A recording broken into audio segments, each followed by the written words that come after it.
BBC Bangla. এখন সন্ধ্যা 7:30। একটু পরেই শুনবেন সর্বশেষ বিশ্ব সংবাদ। আপনারা বিবিসি শুনছেন ঢাকায় FM 100, চট্টগ্রামে 88.8,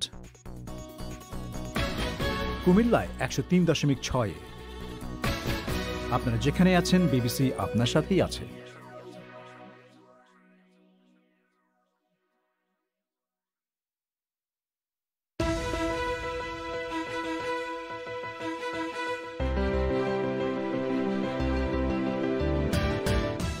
বিবিসি বাংলায় এখনকার প্রধান খবর। তুরস্কের ইজমিরে ভূমিকম্পের একদিন পর ধ্বংসস্তূপের তলা থেকে আরও অনেক মানুষকে উদ্ধার করা হয়েছে। বাংলাদেশের পাটগ্রামে এক ব্যক্তিকে পুড়িয়ে হত্যার ঘটনায় 3টি মামলা দায়ের করা হয়েছে। তার পরিবার বলছে তারা ন্যায় বিচার চান। ওখানকার স্থানীয় জনগণ সবাই স্বীকার করেছে যে আসলে তার দ্বারা কোনো কোরআন অবমাননা হয়নি, সে পরিস্থিতির শিকার। আমরা এই ঘটনার সুষ্ঠু তদন্ত চাই এবং দোষী ব্যক্তি যাতে শাস্তির আওতায় আসে আমরা সেটা নিশ্চিত করতে চাই। বাংলাদেশের নির্যাতিতা নারীরা সাহায্যের জন্য কেন পুলিশের কাছে যেতে ভয় পান, শুনবেন সে সম্পর্কে। প্রবাহে আজ অনেকখানি জুড়েই থাকছে লাইভ ফোন ইন, সরাসরি ঢাকা স্টুডিও থেকে। এইসব কিছু নিয়েই আজকের প্রবাহ।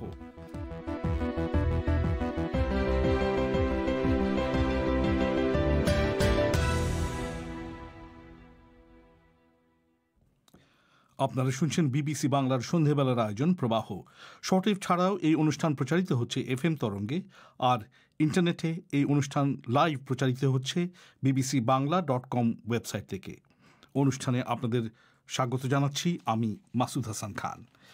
এখানে জানিয়ে রাখি যে আজ অনুষ্ঠানের অনেকখানি জুড়েই থাকছে ফোন ইন। আজকের ফোন ইনের প্রশ্ন: সম্প্রতি লালমনিরহাটের পাটগ্রামে ধর্ম অবমাননার অভিযোগে এক ব্যক্তিকে পিটিয়ে হত্যা করে তার মৃতদেহ পুড়িয়ে দেওয়ার নৃশংস একটি ঘটনা নিয়ে ব্যাপক আলোচনা সমালোচনা চলছে। বাংলাদেশে মাঝে মধ্যেই নানান কারণে পিটিয়ে মানুষ হত্যার ঘটনা ঘটছে। এ ধরনের নৃশংস আচরণ কেন, এটা বন্ধ করা যাচ্ছে না কেন, এ নিয়েই হবে আজকের ফোন ইন। আশা করি শুনবেন। একটু আগে যেমনটা বলছিলাম যে তুরস্কের সৈকত নগরী ইজমিরে বিধ্বংসী ভূমিকম্পের একদিন পর ধ্বংসস্তূপের তলা থেকে আজ আরও অনেক মানুষকে জীবিত অবস্থায় উদ্ধার করা হয়েছে। ত্রাণকর্মীরা ভেঙে পড়া কংক্রিট টুকরার মধ্য থেকে লোকজনকে টেনে বের করছে। রিক্টার স্কেলে 7 মাত্রার এই ভূমিকম্পে শহরটির 20টি ভবন একেবারে ধসে গেছে। এ পর্যন্ত মারা গেছে 24 জন। এ নিয়ে আরও শুনুন অর্চি অতন্দ্রিলার কাছে।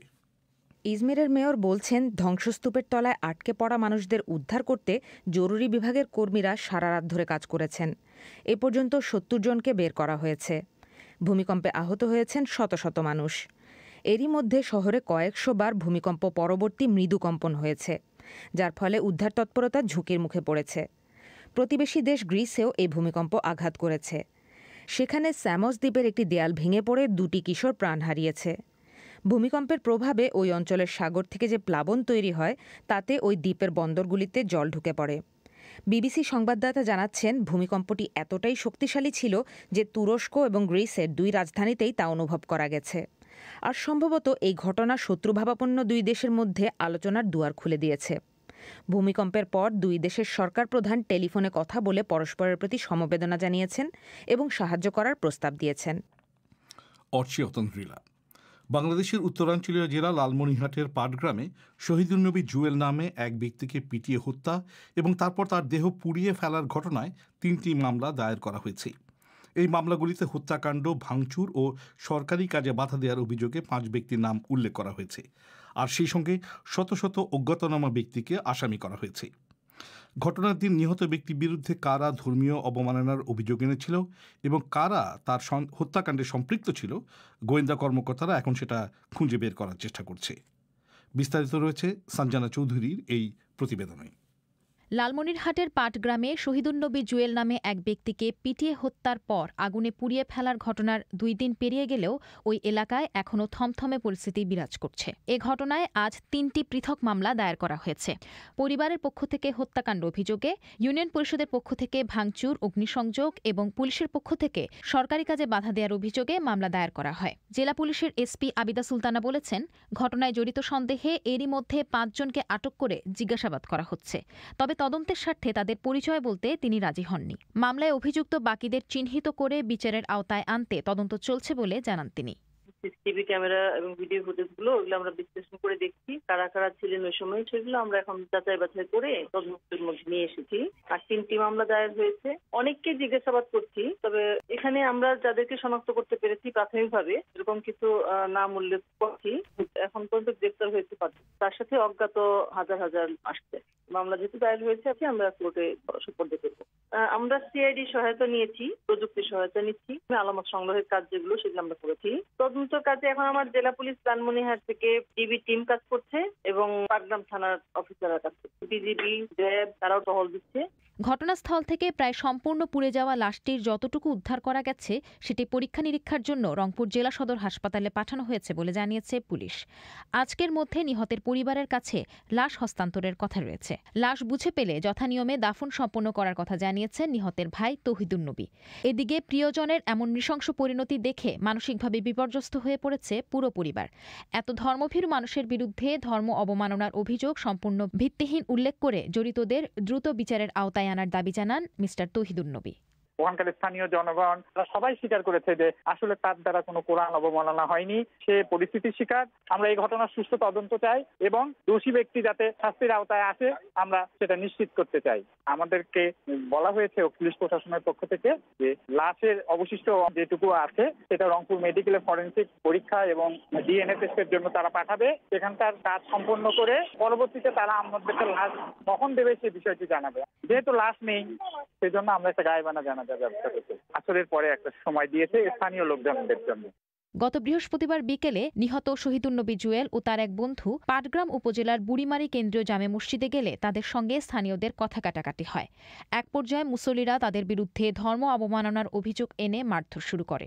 স্থানীয় প্রশাসন ওই দুইজনকে উদ্ধার করে ইউনিয়ন পরিষদের অফিসে নিয়ে রাখলেও বাইরে হাজার হাজার মানুষ জমে যায় এবং দরজা ভেঙে দেয়াল টপকে তারা ভেতরে ঢুকে পড়ে। পুলিশ একজনকে উদ্ধার করতে পারলেও উত্তেজিত জনতা মিস্টার জুয়েলকে বেধড়ক পিটিয়ে হত্যা করে তার মরদেহ আগুন ধরিয়ে দেয় বলে জানিয়েছে পুলিশ। তবে তার বন্ধু লালমনিরহাট হাসপাতালে পুলিশি প্রহরায় চিকিৎসাধীন আছে বলে জানা গেছে। এদিকে মামলার অগ্রগতি পর্যবেক্ষণে মানবাধিকার কমিশনের পক্ষ থেকে 2 সদস্যের কমিটি ঘটনাস্থল পরিদর্শনে গেছে বলে জানান কমিশনের চেয়ারম্যান নাসিমা বেগম। ধর্মকে কেউ অবমাননা করতে পারবে না, এটা যেমন ঠিক আছে, তেমনি কিন্তু কাউকে পিটিয়ে মেরে যে ভাবে তাকে জ্বালিয়ে দেওয়া হয়েছে এটা মানবাধিকারের চরম লঙ্ঘন হয়েছে বলে আমরা মনে করি। এভাবে নিজেদের হাতে আইন তুলে নেওয়া তীব্র নিন্দা জ্ঞাপন করি। এই বিষয়টাকে খতিয়ে দেখার জন্য আমরা পাঠিয়েছি যে কি হয়েছিল, কেন, কোন প্রেক্ষাপটে এটা ঘটলো। আমাদের 2 জন সদস্য যে তদন্ত কমিটি গঠন করা হয়েছে তারা চলে গেছে, এখান থেকে তারা তথ্য সংগ্রহ করবে। পাশাপাশি এইটার সাথে যারা জড়িত আছে তাদের নিশ্চয়ই আইনের আওতায় তারা আসবে এবং তাদের বিচার হবে। এর আগে নৃশংস এই ঘটনার কারণ অনুসন্ধানে কারো ইন্ধনে এই হত্যাকাণ্ড হয়েছে কিনা, বিশেষ করে কারা এই গুজব ছড়িয়েছে সেটা খুঁজে বের করতে 3 সদস্যের তদন্ত কমিটি গঠন করেছিল জেলা প্রশাসন। জেলা ম্যাজিস্ট্রেটের নেতৃত্বে গঠিত ওই কমিটিকে বলা হয়েছে 3 কার্যদিবসের মধ্যে প্রতিবেদন জমা দিতে। এদিকে জড়িতদের দ্রুত বিচারের দাবিতে গত 2 দিন ধরে বিভিন্ন কর্মসূচি পালন করে আসছে রংপুরবাসী। সংবাদদাতা সঞ্জনা চৌধুরী, ঢাকা থেকে। আপনারা শুনছেন বিবিসি বাংলার সন্ধ্যেবেলার আয়োজন প্রবাহ। আপনাদের সঙ্গ দিচ্ছি আমি মাসুদ হাসান খান। বাংলাদেশের নারী ও শিশুদের সহায়তার লক্ষ্যে দিন কয়েক আগে চালু হয়েছে পুলিশের কুইক রেসপন্স টিম ও হটলাইন কার্যক্রম। কিন্তু এই সেবাগুলোতে সাহায্য চেয়ে এখনও কেউ যোগাযোগ করেনি। এর আগেও ভিকটিম সাপোর্ট সেন্টার কিংবা জরুরি নাম্বার 999 এর মাধ্যমেও নির্যাতিত নারী ও শিশুদের সহায়তার উদ্যোগ নেওয়া হয়েছিল। কিন্তু বাংলাদেশে এত উদ্যোগের পরেও নির্যাতিত হওয়ার পর একজন নারীর নির্ভয়ে পুলিশের কাছে যাওয়ার মতো আস্থা ও পরিবেশ কি তৈরি হয়েছে? খোঁজ নিয়েছেন ঢাকায় সংবাদদাতা রাকিব হাসনাত। পুলিশের উইমেন সাপোর্ট অ্যান্ড ইনভেস্টিগেশন বিভাগ বলছে, প্রতিষ্ঠার পর থেকে গত প্রায় 10 বছরে এ পর্যন্ত প্রায় 3,500 নারী ও শিশু নির্যাতন সংক্রান্ত মামলা তদন্ত করেছে তারা, যার মধ্যে প্রায় 3,300 মামলার তদন্ত নিষ্পত্তি হয়েছে। আবার এর মধ্যেই গত 27 অক্টোবর নারী ও শিশুদের সহায়তায় কুইক রেসপন্স টিম ও হটলাইন কার্যক্রম শুরু করেছে ঢাকা মেট্রোপলিটন পুলিশ, যদিও এখন পর্যন্ত তাদের সহায়তা চেয়ে কেউ যোগাযোগ করেনি বলে জানা যাচ্ছে। নির্যাতিত নারী ও শিশুদের নিয়ে কাজ করে এমন একটি বেসরকারি সংস্থা অপরাজেয় বাংলাদেশের নির্বাহী পরিচালক ওয়াহিদা বানু বলছেন, বাংলাদেশে পুলিশ গত কয়েক বছরে নারী ও শিশু নির্যাতন প্রতিরোধে এমন অনেক উদ্যোগ নিলেও নির্যাতন বা নিপীড়নের শিকার হওয়া নারীদের পুলিশের নির্ভয়ে সহায়তা চাওয়ার মতো আস্থার পরিবেশ এখনো তৈরি হয়নি। আমাদের মেয়েরা, আমাদের শিশুরা, আমাদের নারীরা যারা যে কোনো ভাবে নির্যাতিত হলো, যৌন নির্যাতিত হোক অথবা যে কোনো ধরনের নির্যাতনের শিকার হোক, তারা সরাসরি পুলিশের কাছে যেতে চায় না। কারণ এই পরিবেশটা তৈরি হয়নি এবং তৈরি করার জন্য যে উপাত্তগুলো দরকার ছিল, উপাদানগুলো দরকার ছিল, যে প্রতিষ্ঠান এবং মানব সম্পদের দরকার ছিল, সেই জায়গাগুলো আমরা যতটুকু তৈরি করতে পেরেছি, কিন্তু এই মানসিকতার পরিবর্তনটা আসেনি। উইমেন সাপোর্ট অ্যান্ড ইনভেস্টিগেশন বিভাগ অবশ্য বলছে 2009 সাল থেকে বর্তমান সময় পর্যন্ত প্রায় 6,500 ভিকটিমকে সেবা দিয়েছে তারা। কিন্তু তারপরেও কোনো ঘটনা ঘটলে নারী বা শিশুর অভিভাবকদের অনেকেই থানায় না গিয়ে বরং প্রভাবশালীদের মাধ্যমে প্রতিকার পাওয়ার চেষ্টা করার একটি প্রবণতা আছে বাংলাদেশে। ওয়াহিদা বানু বলছেন, শুধু হেল্প সেন্টার বা টেলিফোন পদ্ধতি অভিযোগ করতে থানায় আনার মতো আস্থা অর্জনের জন্য যথেষ্ট নয় বলেই মনে করেন তিনি। এই হেল্পলাইনগুলোর সাথে ইনক্লুসিভ সাপোর্ট দেওয়াটা খুবই জরুরি, যেটা হলো যার সাইকোলজিক্যাল সাপোর্ট দরকার, যার থাকার দরকার, যার খাওয়ার দরকার, যার উইটনেসের সিকিউরিটি দরকার, তাকে উইটনেস সিকিউরিটি দেওয়া দরকার। এটা আমাদের দেশে আসলে শুধুমাত্র টেলিফোনিক পরিষেবা হিসাবে যদি চলে, তাহলে একদম সাধারণ মানুষ এটার থেকে সব ধরনের সহায়তা পাবে না এবং এটার উপরে তাদের আস্থা থাকবে না। বেসরকারি সংস্থা আইন ও সালিশ কেন্দ্রের হিসেবে চলতি বছরের সেপ্টেম্বর পর্যন্ত দেশে ধর্ষণের শিকার হয়েছেন প্রায় 975 জন নারী, আর যৌন হেরানির শিকার হয়েছেন আরও 161 জন। কিন্তু এগুলো সবই আসলে গণমাধ্যমে আসা খবরের ভিত্তিতে পাওয়া তথ্য। বাংলাদেশের বাস্তবতায় গণমাধ্যমে না এলে এমন অনেক ঘটনাই লোকচক্ষুর অন্তরালেই থেকে যায়। অনেক সময় সেগুলো ধামাচাপা দেওয়ার চেষ্টা করা হয় সমঝোতার নামেও। জাতীয় মহিলা আইনজীবী সমিতির প্রধান সালমা আলী বলছেন, সাপোর্ট পাওয়া যাবে। এই আস্থা আসেনি বলেই পুলিশের এত উদ্যোগের পরেও নির্যাতিত নারীরা থানায় যেতে চায় না। আমি যদি কোনো সমস্যায় পড়ি, আমি তো চেষ্টা করব পুলিশকে বাদ দিয়ে কিভাবে এটা সর্ট আউট করতে পারে। এই মাইন্ডসেটটা আমাদের তৈরি হয়েছে। আমরা কোনোভাবেই পুলিশকে যে কাছে যে মানুষকে যে সাহায্যটা পাবে সেটা কিন্তু আমাদের ভিতরে নেই এবং আমরা কোনো মতেই কিন্তু মনে করি না সেখানে যায় যে একটা সাপোর্ট পাবে, সেটা আমরা দেখি নাই। 2-4 জন পুলিশ অফিসার ভালো আছে, 2-একটা থানাতে হয়তো ভালো কাজ হচ্ছে। পুরো সিস্টেমটা যখন একেবারে নারী বান্ধব হয় না অথবা হয়, তখন কিন্তু একজন ভালো অফিসার হলেও পারবে না। যদিও সালমা আলী মনে করেন পুলিশের উচ্চ পর্যায়ে দৃষ্টিভঙ্গিগত পরিবর্তন আসতে শুরু করেছে বেশ কিছুদিন ধরেই। তাই তার আশা এর প্রভাবেই হয়তো ধীরে ধীরে পরিবর্তন আসবে এবং নারীদের নির্ভয়ে যে কোনো থানায় গিয়ে অভিযোগ করে সহায়তা পাওয়ার মতো আস্থা ও পরিবেশ তৈরি হবে। রাকিব হাসনাত ফোন ইন রয়েছে একটু পর, কিন্তু তার আগে বাদবাকি বিশ্বের কিছু খবর পুলক গুপ্তর কাছে। আজারবাইজানের সাথে যুদ্ধে রাশিয়ার সাহায্য চেয়েছে আর্মেনিয়া। নিরাপত্তার সাহায্য নিয়ে দ্রুত আলোচনা শুরুর জন্য রুশ সরকারকে অনুরোধ করেছে আর্মেনিয়ার সরকার। আর্মেনিয়ার প্রধানমন্ত্রী নিকোল পাশিনিয়া প্রেসিডেন্ট পুতিনকে এক চিঠিতে লিখেছেন যে নাগর্নো কারাবাখ নিয়ে লড়াই এখন তাদের সীমান্তকে হুমকিতে ফেলছে। রাশিয়া বলেছে যুদ্ধ যদি আর্মেনিয়ার মূল ভূখণ্ডের ভেতরে ছড়িয়ে পড়ে তাহলে তারা সাহায্যে এগিয়ে আসবে। রাশিয়া এই দুই দেশকেই দ্রুত যুদ্ধবিরতির আহ্বান জানিয়েছে। 1 মাসেরও বেশি সময় ধরে চলা এই যুদ্ধে কয়েক হাজার মানুষ মারা গিয়েছে। ফ্রান্সের দক্ষিণাঞ্চলীয় শহর নিসের এক গির্জায় বৃহস্পতিবারের হামলায় জড়িত সন্দেহে আরও একজনকে আটক করে জিজ্ঞাসাবাদ করছে পুলিশ।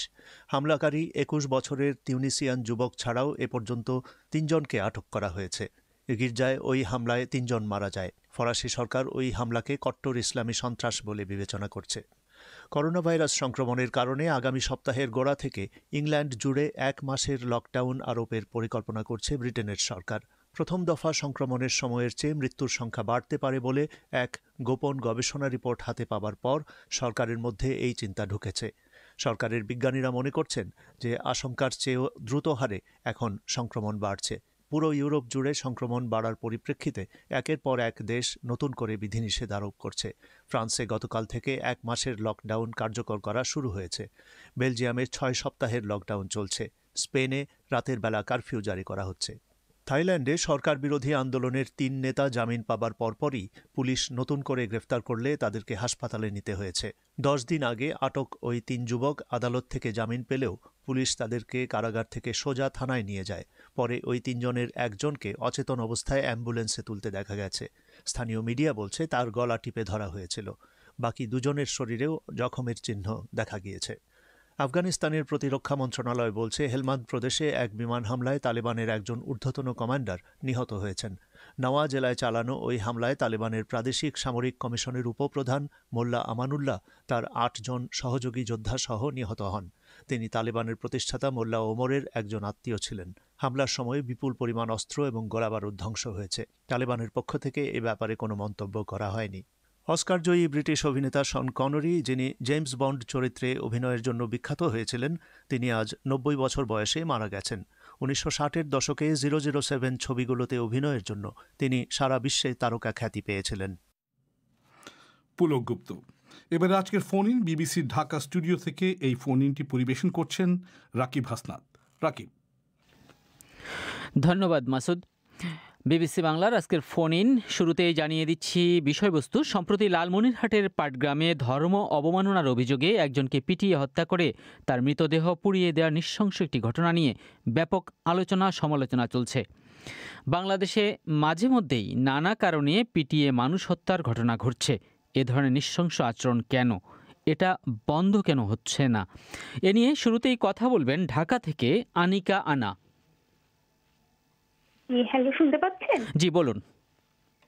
আমার কাছে মনে হয় সর্বপ্রথম যে কারণটা বা এই সমস্যাটা তৈরি হচ্ছে যেখান থেকে, সেটা হচ্ছে আমাদের সাইবার সিকিউরিটি সিস্টেমটা আরো স্ট্রং করতে হবে। কারণ দেখা যাচ্ছে সামাজিক যোগাযোগ মাধ্যমের একটা খারাপ প্রভাব এক শ্রেণীর মানুষের উপর পড়ছে, এবং যখন যে ঘটনাটা ঘটে সেটা আমার দেশে হোক বা দেশের বাইরে হোক, সামাজিক যোগাযোগ মাধ্যমের অপব্যবহারের ফলে মানুষের মধ্যে আরো আতঙ্ক তৈরি করে, যার ফলে দেখলাম একটা সময় যখন ছেলে ধরা বা কিন্তু লালমনিরহাটের এই ঘটনার সঙ্গে আপনি সেটাকে কিভাবে রিলেট করছেন? এখানে বলা হচ্ছে যে এই ঘটনাটা, এই ধরনের ঘটনা কেন বন্ধ হচ্ছে না? যে ঘটনাটা আমরা দেখলাম, এই ধরনের ঘটনা তো অনেক ঘটছে, কিছুদিন পর পরই এরকম নানা ঘটনা শোনা যায়। সেক্ষেত্রে আমি মনে করছি সামাজিক যোগাযোগ মাধ্যমের যে ব্যবহার, সাইবার সিকিউরিটি আরো স্ট্রং করতে হবে। কারণ এক শ্রেণীর মানুষের মধ্যে না একটা খারাপ প্রভাব পড়ছে, তাদের মাথায় সবসময় ঘুরবে। যখন দেখবেন ছেলে ধরার বিষয়টা, তাদের মাথায় ওইটাই ঘুরছে যে হয়তো সবখানে ছেলে ধরা আছে। যখন আমরা এই ফ্রান্সের ঘটনার পর আমরা যখন ধর্ম নিয়ে সবাই কথা বলছি, তো এইটার একটা ইম্প্যাক্ট, খারাপ ভাবে নেগেটিভ ইম্প্যাক্ট তাদের মাথার মধ্যে মানে মাথার মধ্যে গেঁথে গেছে। এবং যখন তারা একটা সামান্য একটা বিষয় দেখলো, তাদের মধ্যে ওইটাই হয়ে গেল যে না, এখানে ধর্মকে অবমাননা করা হচ্ছে। কেন? কারণ ফ্রান্সে ধর্ম অবমাননা হয়ে গেছে। তো ওইটারই সামাজিক যোগাযোগ মাধ্যমের যে প্রভাবটা, ফেসবুক বলি বা আমি অন্যান্য সোশ্যাল মিডিয়া বলি, তো এইটার যে প্রভাব, এই প্রভাবের কারণে তারা মানে অলরেডি আগে থেকে উত্তেজিত ছিল। তো যার ফলেই কোরআন শরীফটা মানে অ্যাকচুয়ালি কেউ ফেলে দিয়েছে নাকি অ্যাক্সিডেন্টলি পড়ে গেছে, এটার বিচার না করে, বা বিচারটাও তাদের কিন্তু করার অধিকার না, বিচার করবে হচ্ছে পুলিশ। তো এই বিষয়গুলো তারা বিবেচনা না করে সরাসরি রক্ত গরম অবস্থায় হচ্ছে মানে ওনাকে মেরে ফেলো, যেখানে উনি মানে এই ধরনের কোনো বিষয়ের সাথে সম্পৃক্তই না, এবং যতদূর আমি দেখছি উনি একজন মানসিকভাবে ভারসাম্যহীন ছিলেন।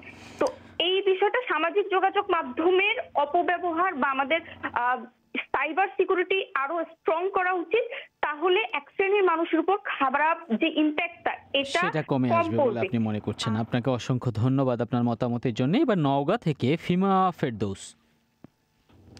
আমি মনে করি যে গণপিটুনি শব্দটা আসলে আমাদের সমাজের কিছু বিত্তবান, দুর্বৃত্তশালী বা রাজনৈতিক প্রভাবশালী লোকেরা ব্যবহার করছে তাদের ব্যক্তিগত মানে স্বার্থ চরিতার্থ করার জন্য, কাউকে দোষারোপ করা বা কারোর সাথে পূর্ব শত্রুতামূলক অবস্থার পরিপ্রেক্ষিতে তারা একটা পরিবেশ সিচুয়েশন তৈরি করে মানুষের মধ্যে।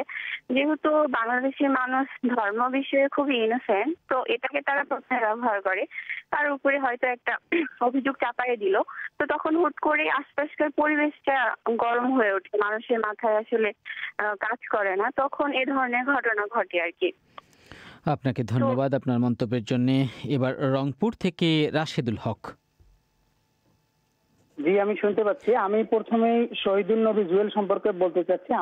আপনি অনুগ্রহ করে, আজকের বিষয়বস্তু হলো বাংলাদেশে মাঝে মধ্যেই যে নানা কারণে পিটিয়ে মানুষ হত্যার ঘটনা ঘটছে, এটা বন্ধ করা যাচ্ছে না কেন? এ ধরনের আচরণটা হচ্ছে কেন? অনুগ্রহপূর্বক সেই বিষয়ে কথা বলুন। সেটা হচ্ছে যে স্পর্শকাতর এবং বিতর্কিত খবরের সত্যতা কিংবা সূত্র সম্বন্ধে আমাদের নিশ্চিত না হওয়ার একটা মানসিকতা আছে। আর একটা বিষয়, ধর্মীয় বিশ্বাসের নামে নিজের অজান্তেই আমরা অনেক সময় ধর্মান্ধতার প্রতি ঝুঁকে যাচ্ছি। আর একটা বিষয়, অশিক্ষা এবং অল্প শিক্ষার কারণে আমাদের যথেষ্ট সচেতনতার অভাব আছে। আরেকটা বিষয়, বিবেক কিংবা চিন্তা চেতনা বিসর্জন দিয়ে আমরা অনেক সময় স্রোতে গা ভাসিয়ে দিচ্ছি। আরেকটা বিষয়, সেটা হচ্ছে যে ধর্মকে পুঁজি করে একটি প্রতিক্রিয়াশীল চক্র সবসময় একটা অপ্রীতিকর বা অনাকাঙ্ক্ষিত ঘটনা ঘটানোর চেষ্টা করে, দেশকে একটা অস্থিতিশীল করার চেষ্টা করে। আবার এই ঘটনার ক্ষেত্রে সেটা হচ্ছে যে প্রশাসনের ম্যান পাওয়ার একটু কম ছিল আমার মনে হয় ওইখানে। এই কারণে আমরা ওই ঘটনার বিশ্লেষণ করছি না, এই ঘটনাটাকে কেন্দ্র করে যে আমরা দেখতে পাচ্ছি এই ধরনের ঘটনাগুলো ঘটছে, বিভিন্ন সময় ঘটে, সেটা কেন বন্ধ হচ্ছে না? আপনি আপনার মতামত দিয়েছেন, আপনাকে অসংখ্য ধন্যবাদ আমাদের সাথে যোগ দেওয়ার জন্য। এবার লালমনিরহাট থেকে তাসনিম সাইকি। আসসালামু আলাইকুম, আমি তাসনিম সাইকি, লালমনিরহাট থেকে। জি বলুন। জি, আমি একজন স্টুডেন্ট। তো আমি আসলে যুব সমাজ নিয়ে আমি আমার মতামতটা ব্যক্ত করতে চাচ্ছি। এই ঘটনাটি কি ঘটলো, এটি ঠিক আমার বাড়ির পাশেই। তো বাড়ির পাশে হোক কিংবা সারা বাংলাদেশে যেখানেই হোক না কেন, সারা বিশ্বে যেখানেই হোক না কেন, এটি আসলে হওয়ার কথা না। সম্পূর্ণ অমানবিক একটি ঘটনা। আমরা কেউ চাইও না এই ঘটনাটি ঘটুক, এরকম ঘটনা ঘটুক। যদি আগে অসংখ্যবার এরকম ঘটনা আমরা দেখেছি, সারা বিশ্বেই ঘটে। তো এই ঘটনাগুলো কেন ঘটছে, ঘটার কারণ আমি মনে করি ফ্রয়েডীয় একটি মতবাদ, যেমন উনি বলেছিলেন যে মানুষের মনের ভেতর অবদমিত থাকে পশু, সময় পেলে সেই পশুটি বেরিয়ে আসে। কিন্তু এর পিছনে ইন্ধন যোগায় কারা?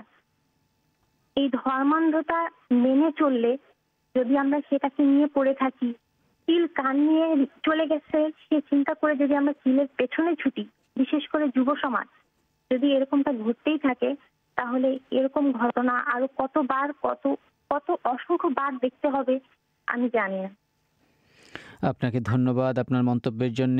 এবার বরিশাল থেকে দিলরুবা ইয়াসমিন নিশাত। জি, আসলে এখন বাংলাদেশের যে অবস্থাটা, এটা এখন আমাদের বলতে গেলে যে প্রতি সপ্তাহে বা মাসে এরকম খবরটা আমরা পাচ্ছি। তো আমার কথা হচ্ছে যে আমাদের বাংলাদেশে, আমার ক্ষুদ্র জ্ঞানে আমি যতটুকু জানি, যে গণপিটুনিতে যদি হত্যা করা হয় কাউকে, তাহলে সেই হত্যার কোনো রকমের কোনো শাস্তি বা কোনো রকমের দণ্ডের কোনো আদেশ বা নির্দেশ নাই আমাদের দেশে। তো আমার মনে হয় যে এই ক্ষেত্রটাতে অনেকে মনে করে যে এখানে তো আমার শাস্তি হচ্ছে না। আর গণপিটুনি মানেই কিন্তু এক বা একের অধিক, বা সেটা সব মাঝে মাঝে 10-এর অধিকেও চলে যায়, যে তারা সবাই মিলে একজনের উপরে হামলাটা করছে বা কিছু এই টাইপের। তো যখনই সবাই বুঝে যায় যে এখানে আমি একা যখন মারবো তখন আমার এটা শাস্তি হবে, কিন্তু আমি যখন দলীয়গতভাবে একজনকে মারবো তখন আমার এখানে কোনো শাস্তি হবে না। যে কারণে একজন খুব স্বাভাবিকভাবেই, খুব সৎ সাহসের সাথেই সে তখন কাজটা করে। তো বাংলাদেশে, আসলে বাংলাদেশে না, আমাদের প্রায় অনেকগুলো দেশে এরকম আছে যে গণপিটুনিতে মারা গেলে সেখানে কোনো শাস্তির ব্যবস্থা হয় না। তো এখানে এই যে মানুষগুলো যখন ভীতিহীন হয়ে যায় যে আমার কিছুই হবে না, তখনই মূলত তারা এই ধরনের কাজগুলো করে। আর এখানে ধর্মান্ধতা, তারপরে আইনের যথাযথ না প্রয়োগের কারণে, তারপরে আমাদের নৈতিকতার অবক্ষয়, এইসব তো আছে। আর আমি মনে করি যে এই ক্ষেত্রটাতে যদি যে এই যে গণপিটুনিটাতে যে শাস্তির কোনো দণ্ড নাই, শাস্তি নাই, তো এখানে শাস্তির একটা ব্যবস্থা করা উচিত বলে আপনি মনে করছেন। আপনাকে অসংখ্য ধন্যবাদ আমাদের সময় দেওয়ার জন্য। এবার লালমনিরহাট থেকেই সাফিয়া জাহান। জি, মানুষের মনুষ্যত্ব বোধ এর উন্নতি সম্ভব হলে সম্ভব হবে অনাকাঙ্ক্ষিত হত্যাকাণ্ড রোধ করা। প্রত্যেক ব্যক্তি সচেতন হলে, ব্যক্তিগত সচেতনতাটা আমি এভাবে বলবো যে মানুষের সাথে জড়িত বা কখনো ক্ষমা হয় না। সেক্ষেত্রে এটা যদি কেউ ভালোভাবে খেয়াল করে, তবে কোনো ব্যক্তি কোনো অন্যায় কাজ করবে না। আপনি যে কোনো ধর্মের মানুষই হন না কেন, আপনি পারবেন না কোনো ধর্মের পবিত্র গ্রন্থ বা নবী রাসূলদের অবমাননা করতে। মনুষ্যত্ব বোধ থাকলে কারোর অনুভূতিতে কেউ আঘাত আনতে পারবে না। ধন্যবাদ। আপনাকে অসংখ্য ধন্যবাদ। এবার নারায়ণগঞ্জ থেকে সঞ্জয় কুমার। জি, আমি বলতে চাচ্ছি আসলে বর্তমান যা ঘটনা ঘটছে, এগুলির কিছু আসলে ধর্মীয় একটা কাজ করে। যেমন বাংলাদেশে দিনে দিনে ধর্মীয়তা বাড়ছে, কিন্তু ধার্মিক হচ্ছে না। আর এটার জন্য এই উস্কানিটা তারা খুব ধাপায় করে। তারা মনে করে আমার ধর্মের ব্যাপারে কিছু বলছে, ওকে মার, ওকে ধর, ওকে কাটলে মানে আমরা কিছু পাবো। আর আরেকটা ব্যাপার হচ্ছে, দিনে দিনে আমাদের সমাজটা এরকম হচ্ছে যে ধর্ম ধর্মটার ব্যাপারে অনেকে আসলে জ্ঞান রাখে না, শুনে অমুকে বলছে অমুকে করছে এটা না, করবো। কিন্তু মানুষ পিটিয়ে হত্যার যেসব ঘটনা ঘটেছে এর সবগুলোই যে ধর্মকেন্দ্রিক তাও নয়। কিছুদিন আগেই আমরা দেখেছি যে একটি স্কুলের সামনে একজন নারীকে হত্যা করা হয়েছিল, সেখানে So, অনেকগুলো ঘটনাতেই এরকম নানা ধরনের কারণ দেখা যাচ্ছে। তো সেটি আসলে বন্ধ হচ্ছে না কেন? এক কথা সেখানে যদি একটা বলেন। ব্যাপার হচ্ছে, এক কথা যদি বলতে হয়, সেখানে বর্তমান সমাজের জ্ঞানটা যে শিক্ষিত যে কথাটা আমাদের সমাজে শিক্ষিত হচ্ছে না আসলে, মানে সার্টিফিকেট ওরকম আছে কিন্তু স্বশিক্ষিতটা হচ্ছে না। আচ্ছা, প্রকৃত শিক্ষার অভাবকে আপনি দায়ী করছেন। আপনাকে অসংখ্য ধন্যবাদ। এবার রংপুর থেকে কুলসুম আক্তার তামান্না। জি, শুনতে পাচ্ছি। জি, বলুন। আমি বাংলাদেশে প্রায় এরকম ঘটনা শোনা যায়, আর এরকম দেখা যাচ্ছে প্রভাবশালী লোকদের ক্ষেত্রে বেশি। আমাদের এবং জনগণকে এক্ষেত্রে সচেতন হতে হবে। আমরা যদি যাচাই না করে কোনো পদক্ষেপ নেই তাহলে এটা আমাদের নিজেদের ভুল। আমরা যাচাই, কিন্তু আমরা বেশিরভাগ ক্ষেত্রে যাচাই না করে আমরা এসব প্রভাবশালী লোকদের পিছনে পড়ে এরকম কাজ করি। আমি বলতে চাই যে আমাদের জনগণকে বেশি সচেতন হওয়া প্রয়োজন। আপনাকে ধন্যবাদ। এবার ঢাকা বিশ্ববিদ্যালয় থেকে যোগ দিচ্ছেন কথা নাহিয়ান। জি, ব্যাপারটা হচ্ছে কদিন আগে যে ঘটনাটি ঘটলো লালমনিরহাটে আমরা দেখলাম, এরকম ঘটনা প্রথমত এটা নতুন না। বাংলাদেশে আমরা ইদানিং খুব বেশি দেখতে পাচ্ছি এ ধরনের খুবই ভয়ানক ধরনের ঘটনা। ব্যাপারটি অমানবিক এবং কেন ঘটছে এই ধরনের ঘটনা সেটা যদি বলতে চাই তাহলে একটু কঠিন ভাষায় যদি বলি তাহলে এটা পুরাই বিচারহীনতার সংস্কৃতি। কারণ এরকম ঘটনা ঘটার পরে যদি আমরা সেটার বিচারটা করি তাহলে হয়তো মানুষ পরবর্তীতে হচ্ছেই প্রত্যেক দিন, তাহলে কিন্তু আর হতো না। আরেকটা ব্যাপার সেটা হচ্ছে বাংলাদেশে আইন আছে, একটা দেশেই থাকে, বাংলাদেশে আছে, কিন্তু সেটার প্রয়োগটা আমরা পাই না। যদি একটা ঘটনা গণমাধ্যমে খুব তাড়াতাড়ি ছড়িয়ে যায়, এখন সোশ্যাল মিডিয়া অনেক বেশি অ্যাক্টিভ আগের তুলনায়, তো সেই জিনিসটা যখন সবার হাতে হাতে পৌঁছে যাচ্ছে, তখন তার সাথে সাথে যদি এটাও আমরা জেনে যাই যে হ্যাঁ এই অঘটনটা ঘটলো এবং তার বিচারটা তাড়াতাড়ি হয়ে গেল, তাহলে কিন্তু পরবর্তীতে এই ধরনের ঘটনা যারা ঘটায়, যারা জড়িত, যারা এই ধরনের মানুষ, তারা অবশ্যই সেটা ঘটানোর আগে মাথায় এটা থাকতে হবে যে এটা বিচার হয়ে যাচ্ছে, আমরা সেই আইনের আওতায় চলে যাব, বিচার ব্যবস্থায় চলে যাব, আমাদের শাস্তি হবে, তখন সেই জিনিসটা করতে চাইবে না। তাই একেবারে জোর গলায় যদি আমি বলি তাহলে প্রথম ব্যবস্থাটা এটাই নেওয়া উচিত যে আইন আছে সেটার একদম যথাযথ প্রয়োগটা আনা উচিত বাংলাদেশে। এটা আনলে অনেকাংশে যত ধরনের অমানবিক ঘটনা ঘটছে সেটা অনেকাংশে কমে। আপনাকে অসংখ্য ধন্যবাদ। এবার লালমনিরহাট থেকে আরো একজন যোগ দিচ্ছেন, আহসান হাবিব রাজু। আমি প্রথমেই বিবিসি বাংলাকে ধন্যবাদ জানাচ্ছি। দেশের আইনের সঠিক শাসন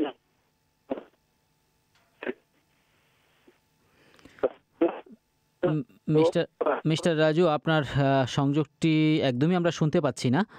আমরা আবার চেষ্টা করব আপনাকে ধরার জন্য। এবারে আমরা চলে যাচ্ছি খুলনায়, সেখানে আছেন ভাবনা বালা। হ্যাঁ, আমি বলেছি যে আসলে আগের সময় জাহেলিয়ার যুগ ছিল, সে সময় মানুষ যা ইচ্ছা তাই করতে, এখন তো আর এটা নাই। কিন্তু তারপরেও দেখেন একের পর এক অপরাধ, যে কোনো অপরাধ, আজ ধর্ষণ, কাল গণপিটুনি, এটা তো অহরহ হচ্ছেই। কিন্তু আসলে এর জন্য কিছু নিয়ম কানুন বা সংবিধান সংশোধন করা উচিত। আমি মনে করি এর জন্য একটা আইন করা উচিত, তা নাহলে তো এটা তো নির্মূল হওয়া সম্ভব নয়, কখনো নয়। কারণ মানুষ ভাবে যে আমি যদি গণপিটুনি দিই তাহলে তো কোনো শাস্তি হবে না। এর জন্য একটা, যেমন এই কিছুদিন আগে একটা মৃত্যুদণ্ড হয়েছে মানে ধর্ষণের, এটা একটা আইন করা উচিত। সরকারের এটা ভাবা উচিত, সরকারের সদিচ্ছাতে এটা হইতে পারে, আমি যেটা মনে করি। আপনাকে অসংখ্য ধন্যবাদ আপনার মতামতের জন্য। আর এর মাধ্যমেই শেষ করতে হচ্ছে আজকের ফোন ইন। আজ যারা সুযোগ পেলেন না, নিশ্চয়ই ভবিষ্যতে তারা বিবিসি বাংলার ফোন ইনে অংশ নেওয়ার সুযোগ পাবেন আশা করি। আর এর মাধ্যমে আমি ফিরে যাচ্ছি লন্ডনে মাসুদ হাসান খানের কাছে। ধন্যবাদ রাকিব। প্রবাহ শেষ করার আগে সংবাদ শিরোনাম আরেকবার। তুরস্কের ইজমিরে ভূমিকম্পের একদিন পর ধ্বংসস্তূপের তলা থেকে আরও অনেক মানুষকে উদ্ধার করা হয়েছে। বাংলাদেশের পাটগ্রামে এক ব্যক্তিকে পুড়িয়ে হত্যার ঘটনায় 3টি মামলা দায়ের করা হয়েছে। আর জেমস বন্ড খ্যাত ব্রিটিশ অভিনেতা শন কনেরি মারা গেছে।